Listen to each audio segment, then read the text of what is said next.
जय श्री कृष्णा। राधे राधे भक्त जनों, आज आप सुनेंगे जेठ माह की संकष्टी चतुर्थी गणेश जी की व्रत कथा, पूजा विधि जानकारी। साथ में सुनेंगे गणेश चतुर्थी की बाहु से अग्नि, अग्नि से जल और जल से पृथ्वी कर्म से उत्पन्न हुआ है।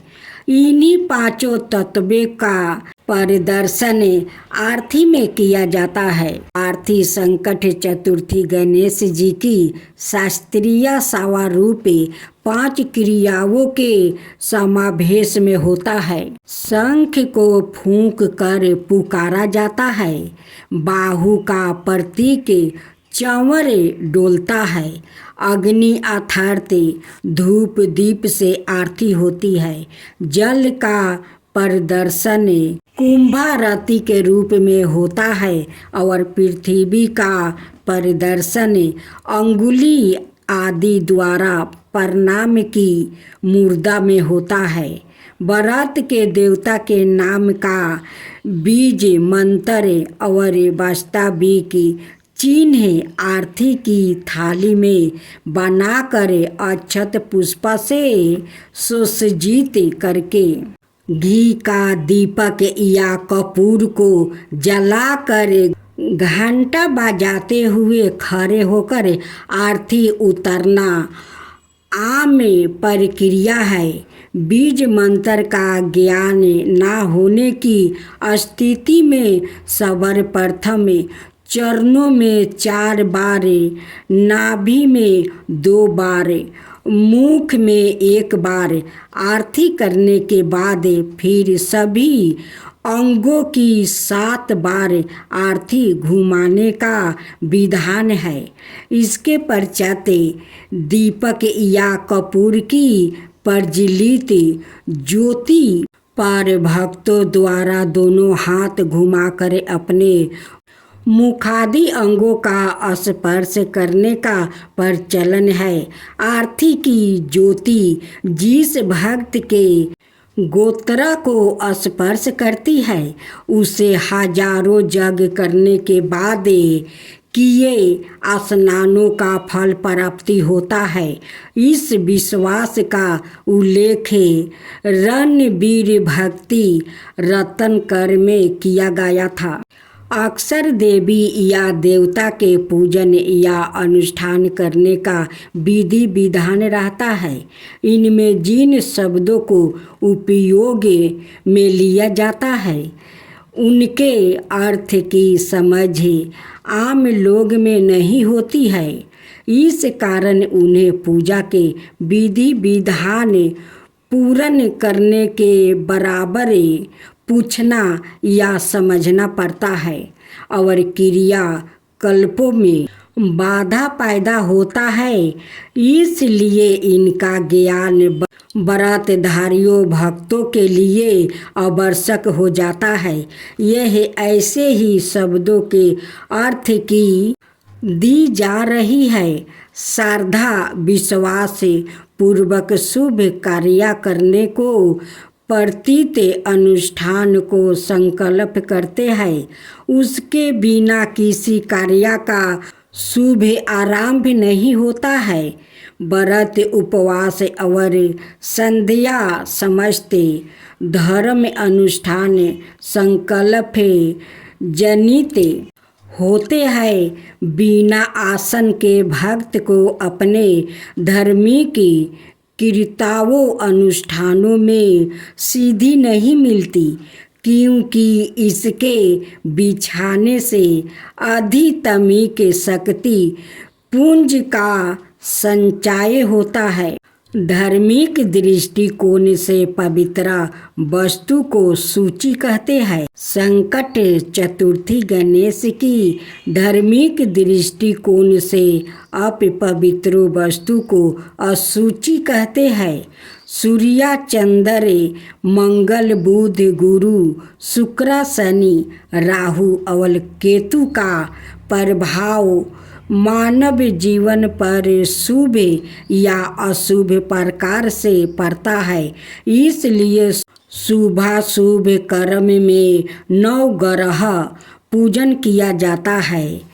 बुलाना, निमंत्रित करना, जैसे यज्ञ मंडप के छोटे से कुंड में ग्रह और नक्षत्र का आवाहन करने पर आना, अग्नि में घी, तिल या आदि की आहुति के द्वारा सूक्ष्म रूप में परिणित करने की प्रक्रिया को यज्ञ कहते हैं। यज्ञ में चढ़ाई गई सामग्री को आहुति देना कहते हैं। जय श्री कृष्णा। राधे राधे। भक्तजनों, आज आप सुनेंगे संकट चतुर्थी गणेश जी की व्रत कथा। जेठ माह की संकट चतुर्थी व्रत कथा। कहते हैं कि सतयुग में राजा हरिश्चंद्र के राज्य में एक कुम्हार था।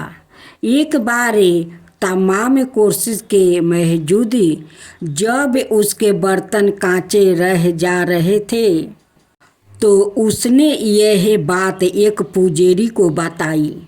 उस पर पुजारी ने बताया कि किसी छोटे बच्चे की बलि से ही यह समस्या दूर हो जाएगी। इसके बाद उस कुम्हार ने एक बच्चे को पकड़कर आवा में डाल दिया। वो संकट चौथ का दिन था।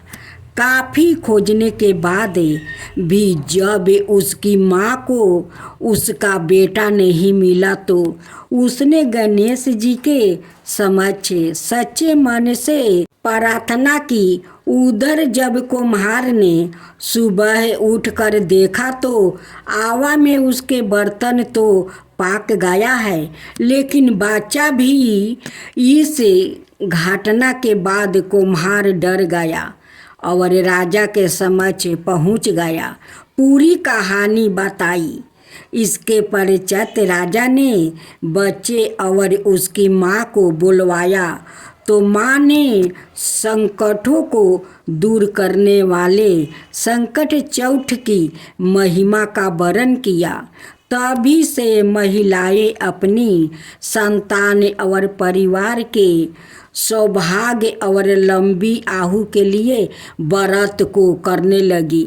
दूसरा कथा आप सुनेंगे एक साहूकार और साहूकारनी की। एक साहूकार और एक साहूकारनी थी। वो धर्म में और पूजा पाठ को नहीं मानती थी। इसके कारण उनके कोई संतान नहीं था। एक दिन साहूकारनी पड़ोसिन के घर गई।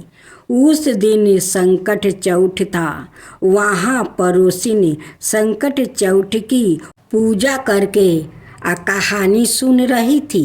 साहूकारनी ने पड़ोसिन से पूछा, तुम क्या कर रही हो? तब पड़ोसिन बोली कि आज चौथ का व्रत है, इसलिए कहानी सुन रही हूँ।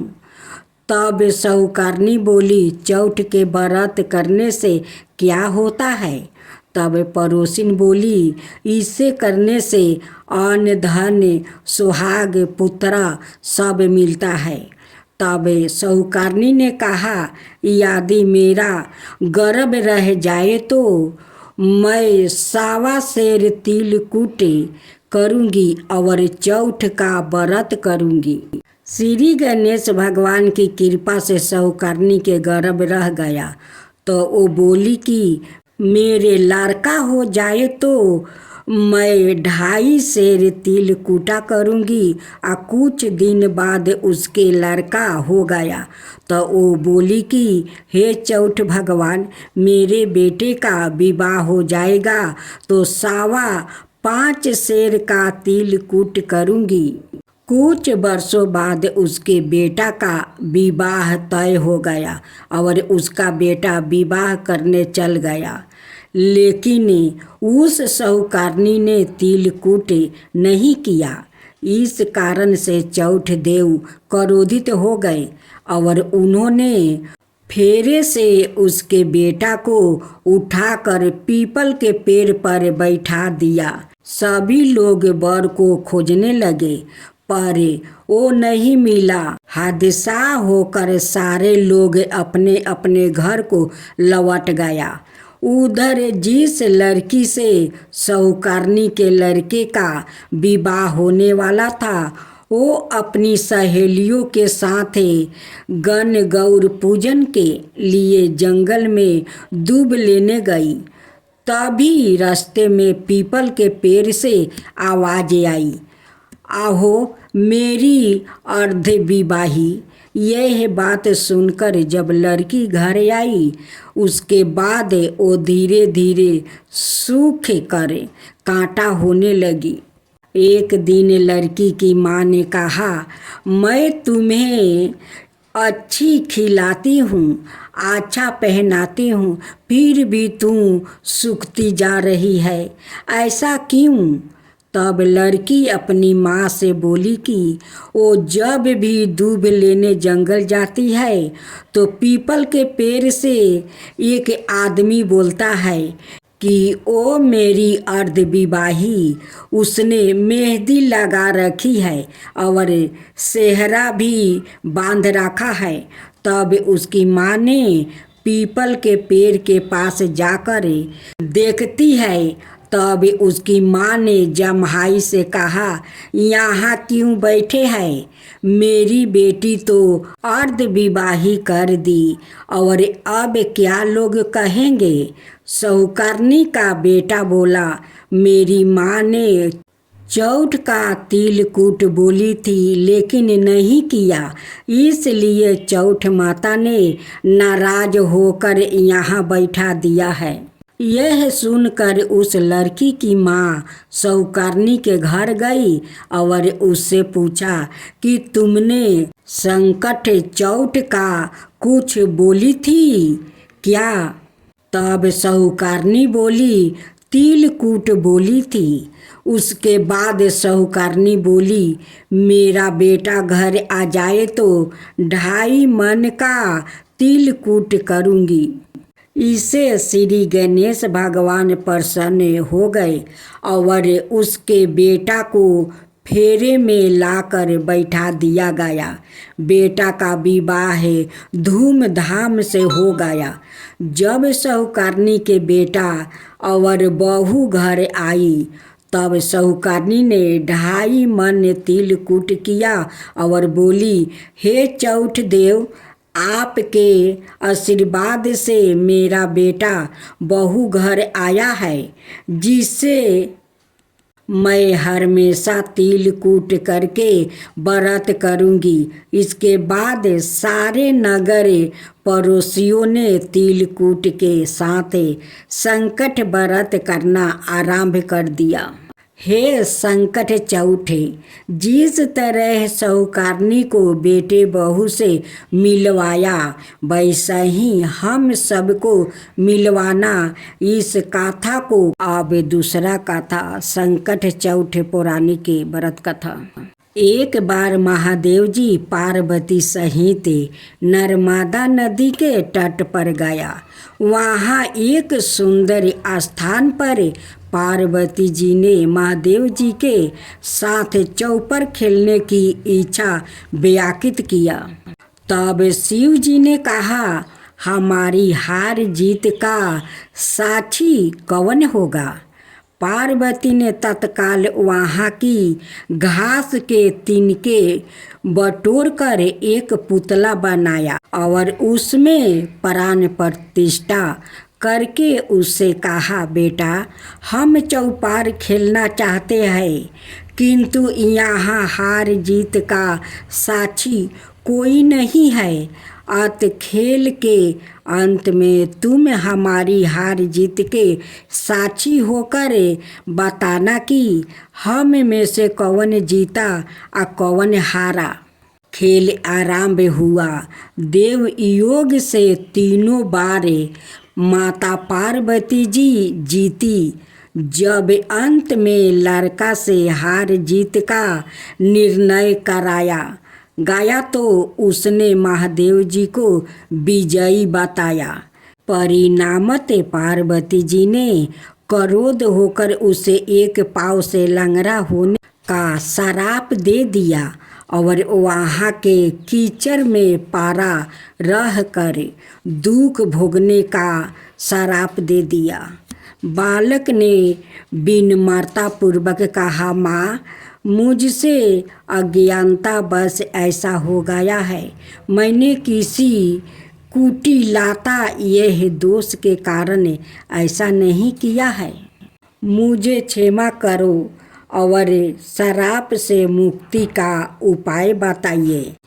तब ममता रूपी माँ को उस पर दया आ गई और वो बोली, यहाँ नाग कन्या गणेश पूजन करने आएगी। उनके उपदेश से तुम गणेश व्रत करके मुझे प्राप्ति करोगे।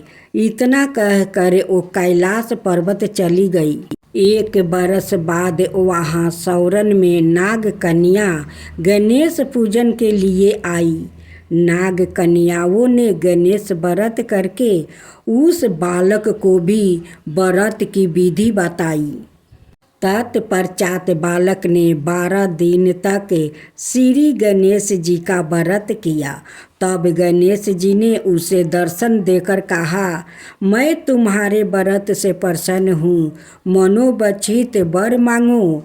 बालक बोला, भगवान, मेरे पाँव में इतनी शक्ति दे तो कि मैं कैलाश पर्वत पर अपने माता पिता के पास पहुँच जाऊँ और वो मुझ पर प्रसन्न हो जाए।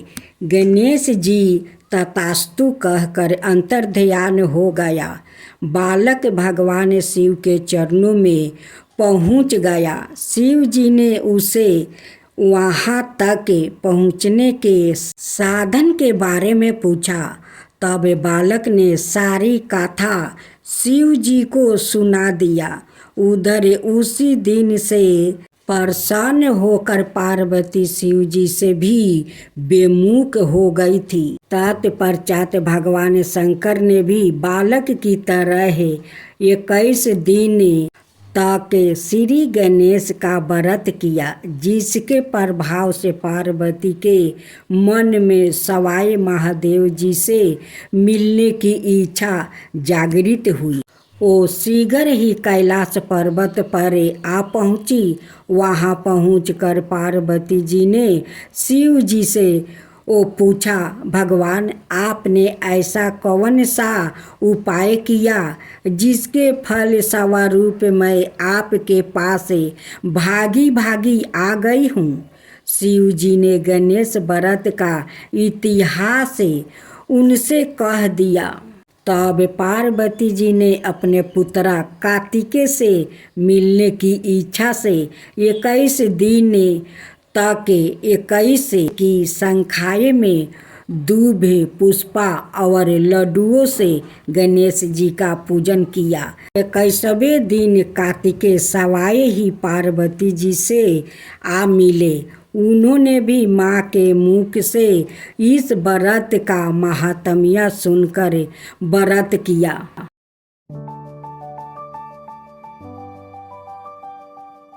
जय श्री कृष्णा, राधे राधे। भक्तजनों, आज आप सुनेंगे बुधवार की महापुण्य फल देने वाली 5 कथाएं। एक समय की बात है कि साहूकार अपनी पत्नी को लाने के लिए अपने ससुराल गया। कुछ दिन रहने के बाद उसने अपनी पत्नी के साथ अपने घर आने की सोची। दुर्भाग्य से उस दिन बुधवार का दिन था। लड़की के परिवार वालों ने कहा कि आज बुधवार का दिन है, जो कि किसी कार्य हेतु शुभ नहीं माना जाता है, इसलिए आज तुम मत जाओ। किंतु साहूकार ने किसी की एक न मानी और पत्नी को लेकर अपने ससुराल से घर को प्रस्थान किया। रास्ते में साहूकार की पत्नी को प्यास लगी। उसकी पत्नी कहती है कि मुझे बहुत जोर से प्यास लगा है। साहूकार ने कहा, ठीक है, तुम बैलगाड़ी में ही बैठी रहो, पानी लेकर अभी आता हूँ। जब वो पानी लेकर आया तो उसने देखा कि उसकी शकल का एक आदमी उसकी पत्नी के साथ बैठा है। तब उसने जाकर उस पुरुष से पूछा, तुम कौन हो? तब उसने कहा, मैं साहूकार हूँ। और फिर दोनों के बीच में झगड़ा शुरू हो गया और वहाँ लोग और कुछ सिपाही आ गया, जिन्होंने उस स्त्री से पूछा, तुम्हारा पति कौन है? तब वो इसका उत्तर ना दे सकी और साहूकार अपने मन में कहने लगा कि ये प्रभु की कैसी लीला है। तब आकाशवाणी हुई और बोली, मूर्ख, आज बुधवार का दिन है, तब भी तूने आज ही गावना करा कर ले आया है। सब भगवान बुध देव के प्रकोप से हो रहा था, वो तो तुझसे रूठे हुए है। तब साहूकार ने भगवान बुध देव से क्षमा याचना किया। तब वो आकाशवाणी खत्म हो गई और इंसान के रूप में आए बुध देव भी अदृश्य हो गया। और फिर साहूकार अपनी पत्नी संग घर गया और भगवान बुध देव की पूजा की। जो भी इस व्रत कथा को सुनता है और उसको बुधवार की यात्रा करने का पाप नहीं लगता है। अब सुने दूसरा। समतापुर नगर में मधुसूदन नाम का एक व्याकित रहता था। वो बहुत धन्यवान था। मधुसूदन का विवाह बालरामपुर नगर की सुंदर और गुणवती लड़की संगीता से हुआ था।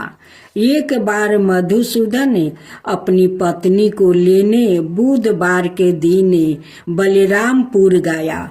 मधुसूदन ने पत्नी के माता पिता से संगीता को विदा करने के लिए कहा। माता पिता बोले, बेटा, आज बुधवार है, बुधवार को किसी भी शुभ कार्य के लिए यात्रा नहीं करते। लेकिन मधुसूदन नहीं माना। उसने ऐसी शुभ अशुभ की बातों को नहीं मानने की बात कही। तब आग्रह करने पर संगीता के माता पिता ने बेबस होकर दोनों को विदा कर दिया। दोनों ने बैलगाड़ी से यात्रा आरंभ किया। 2 कोस की यात्रा के बाद उसकी गाड़ी का एक पहिया टूट गया।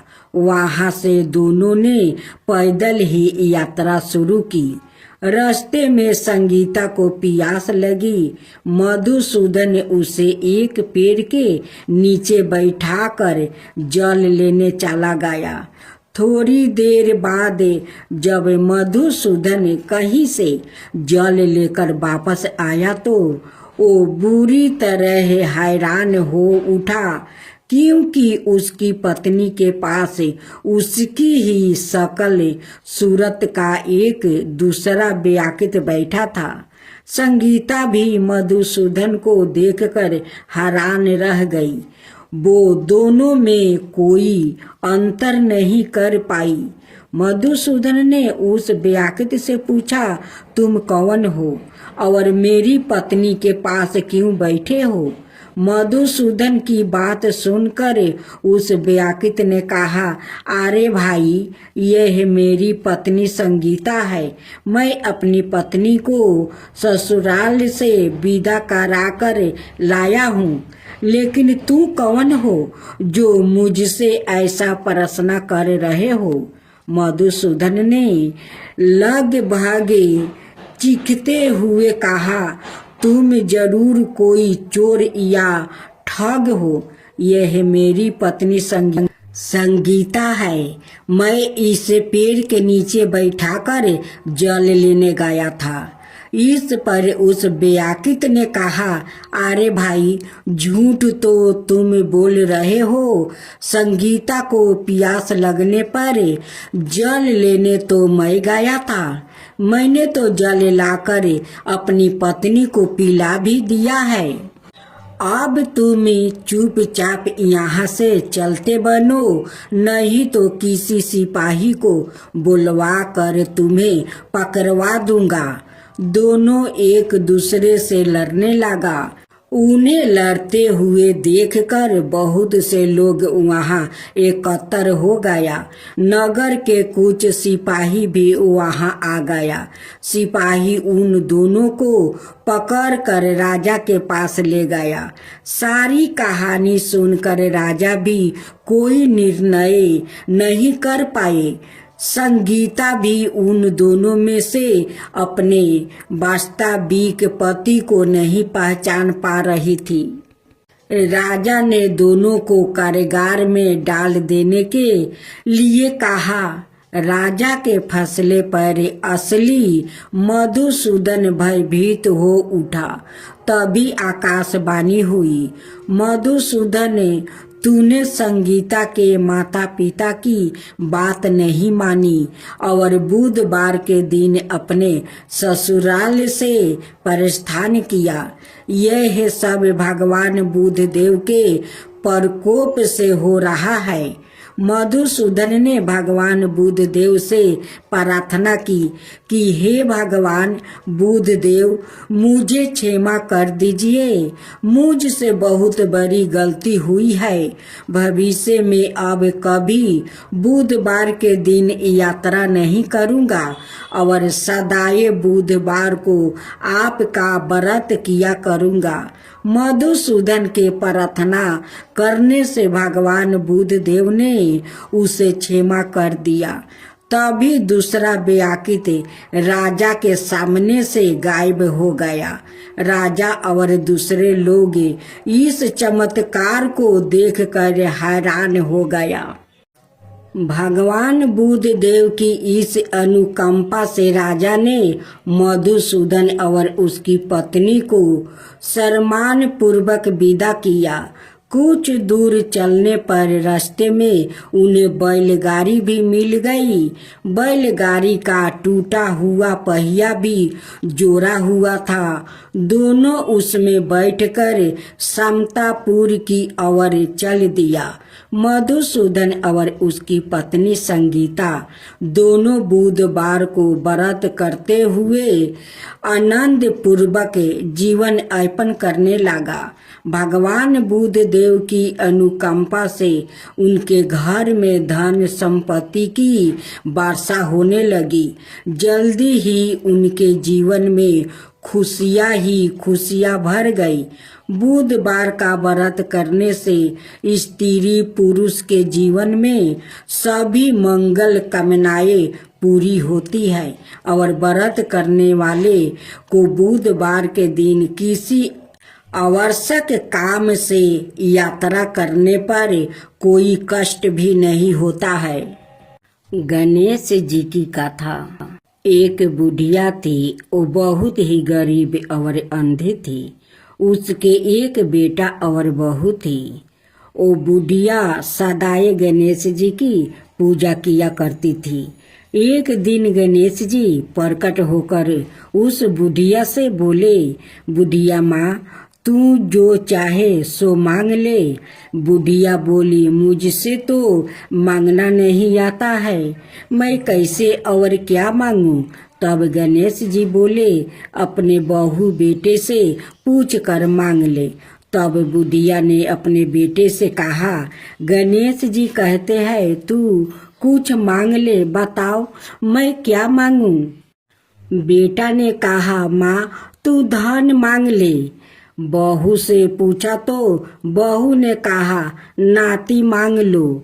तब बुढ़िया ने सोची कि यह तो अपने अपने मतलब की बात कर रहा है।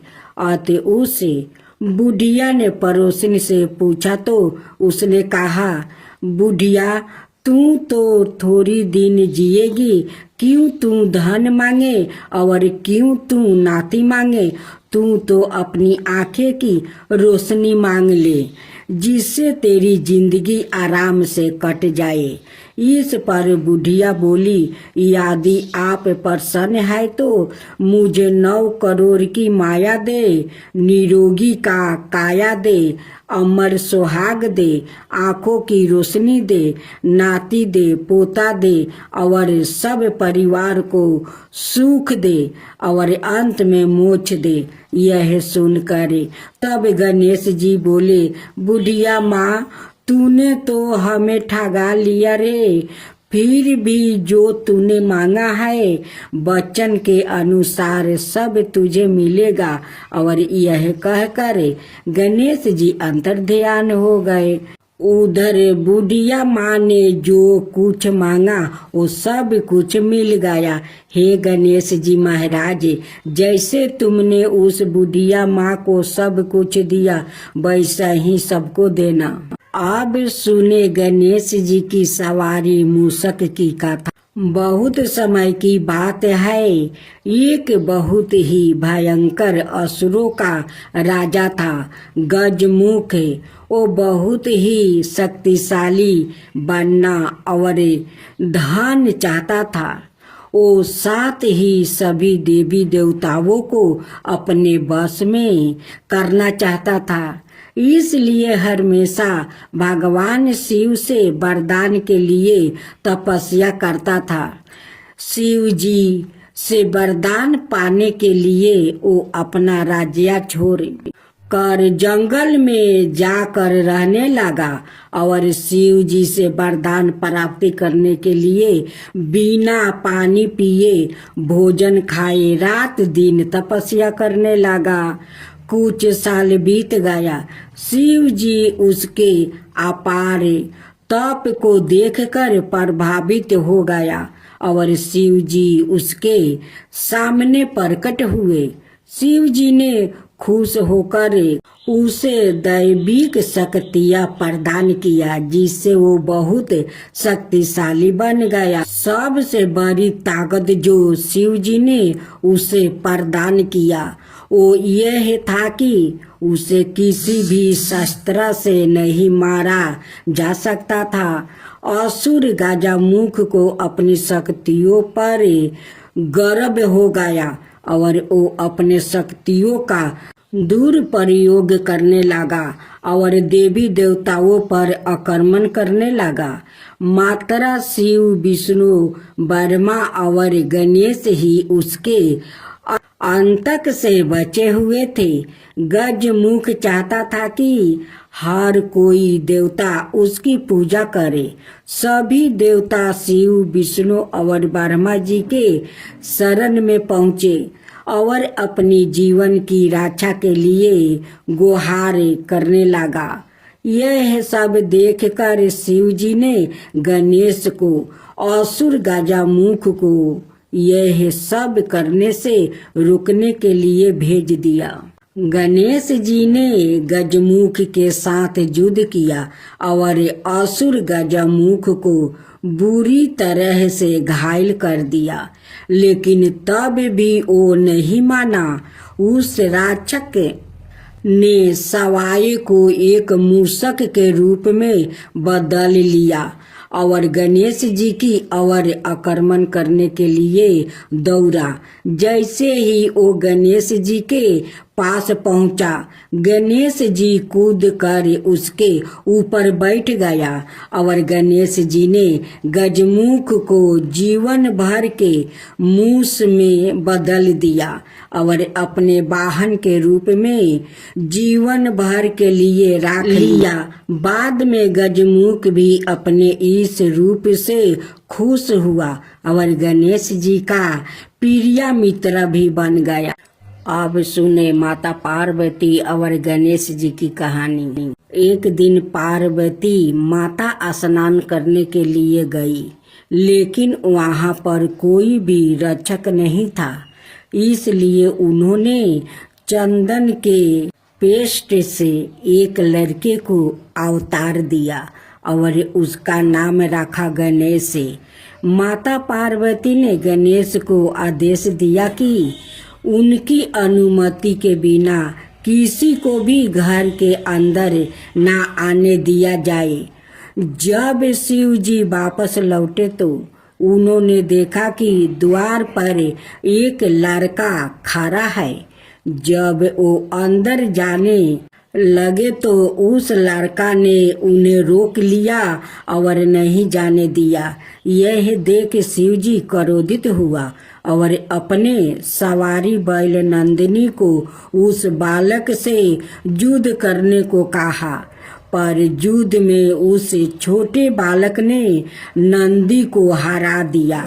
यह देखकर भगवान शिव जी ने क्रोधित होकर उस बाल गणेश के सर को काट दिया। अब माता पार्वती वापस लौटी तो वो बहुत दुखी हुई और जोर जोर से रोने लगी। शिव जी को जब पता चला कि वो उनका सवाई का पुत्रा है तो उन्होंने भी अपनी गलती का एहसास हुआ कि शिव जी ने पार्वती को बहुत समझाने की कोशिश की, पर वो नहीं मानी और गणेश का नाम लेते लेते और दुखित होने लगी। अंत में माता पार्वती ने क्रोधित होकर शिव जी को अपनी शक्ति से गणेश को दोबारा जीवित करने के लिए कहा।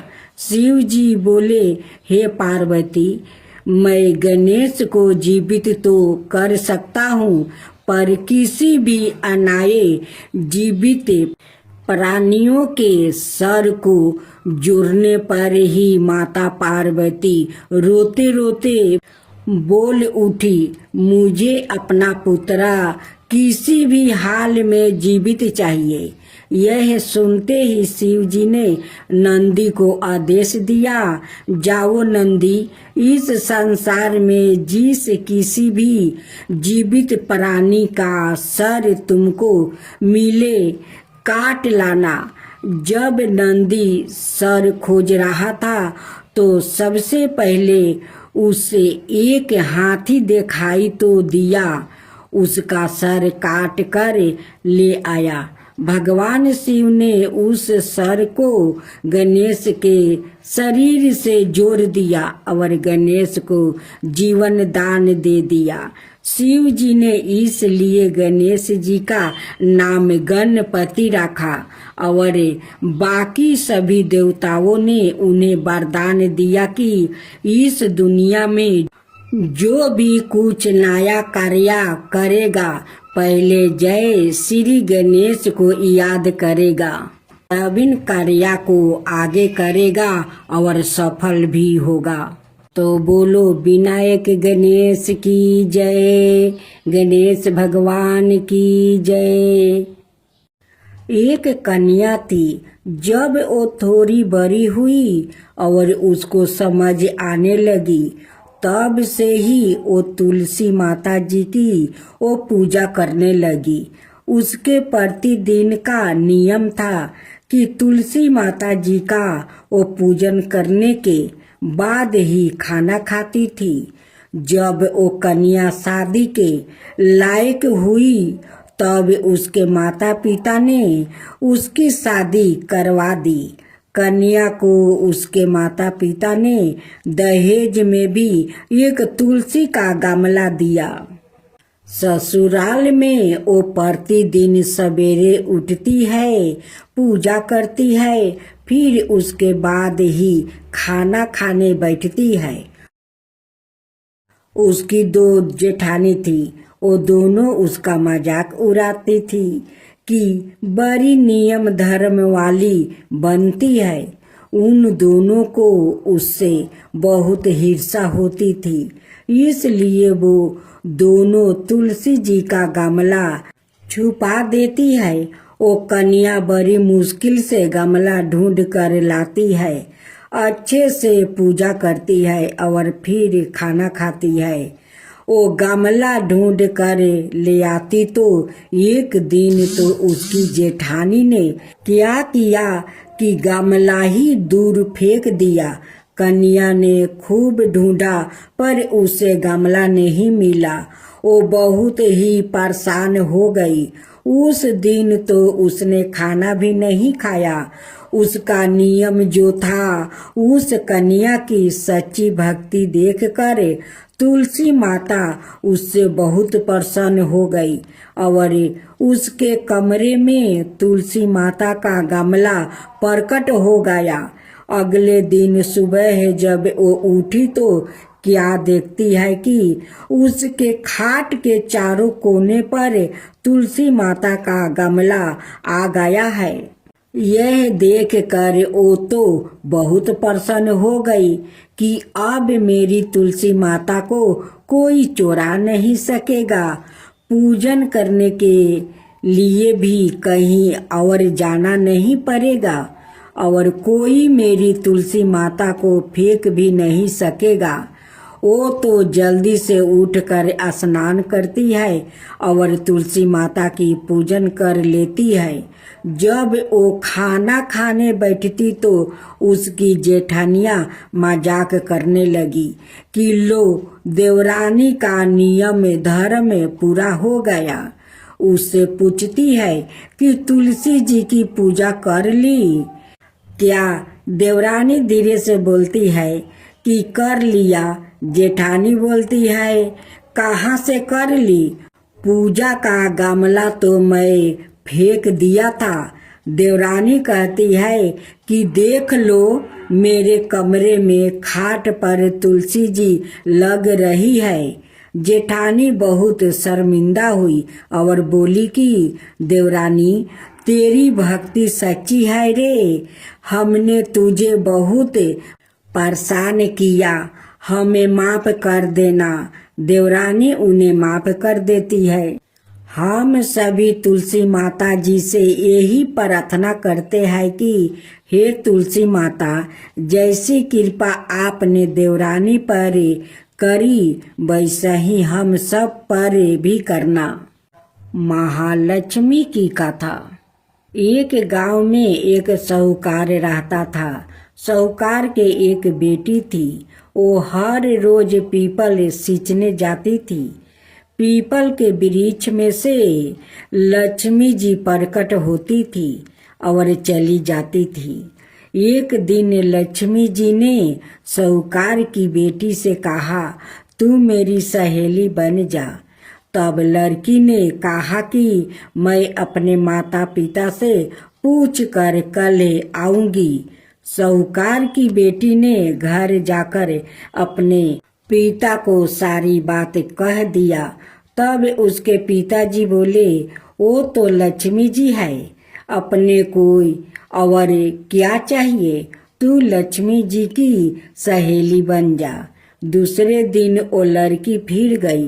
तब लक्ष्मी जी पीपल के पेड़ से निकल कर आई और कहा, सहेली बन जाओ। तो लड़की ने कहा, बन जाऊंगी, और दोनों सहेली बन गई। लक्ष्मी जी ने उसको खाने का न्योता दिया। घर आकर लड़की ने माँ बाप को कहा कि मेरी सहेली ने मुझे खाने का न्योता दिया है। तब बाप ने कहा कि सहेली के जिमाने जाइयो, पर घर को संभाल कर जाना। तब वो लक्ष्मी जी के यहाँ जिमाने गई तो लक्ष्मी जी ने उसे साल दुसाला ओढ़ने के लिए दिया, रुपये दिए, सोने की चौकी, सोना की थाली में 36 प्रकार का भोजन करवा दिया। भोजन कर जब वो जाने लगी तो लक्ष्मी जी ने पल्लू पकड़ लिया और कहा कि मैं भी तेरे घर भोजन करने आऊंगी। तो उसने कहा, आ जाइए।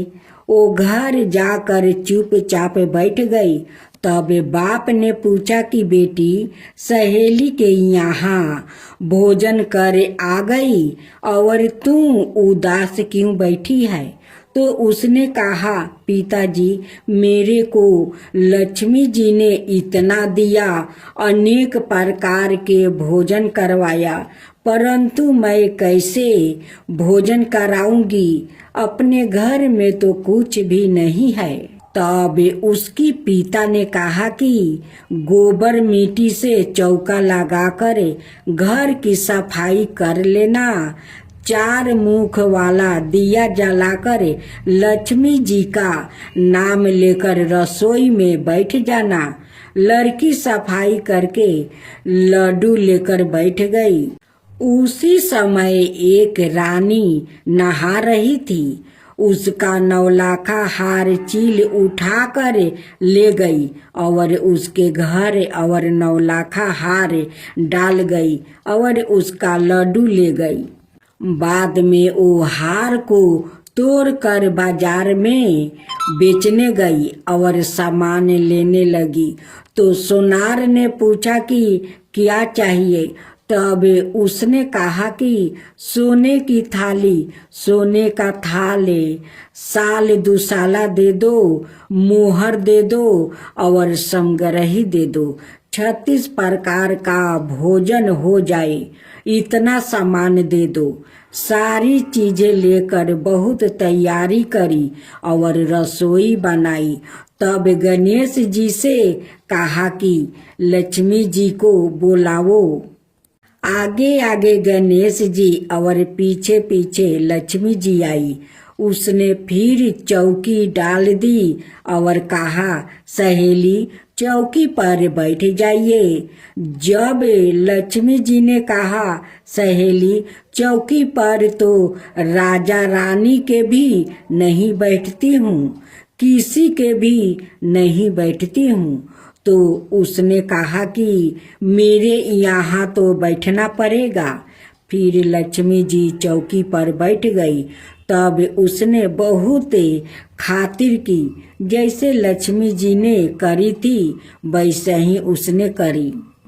लक्ष्मी जी उस पर खुश हो गई। घर में खूब रुपया और लक्ष्मी हो गई।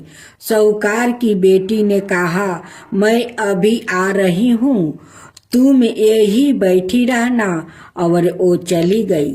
लक्ष्मी जी गई नहीं और चौकी पर बैठी रही। उसको बहुत दौलत दी। हे लक्ष्मी जी, जैसे तुमने साहूकार की बेटी को दिया वैसे ही सबको देना। कहते सुनते हुंकार भरते अपने सारे परिवार को दिया। पीहर में देना, ससुराल में देना, बेटे पोते को देना।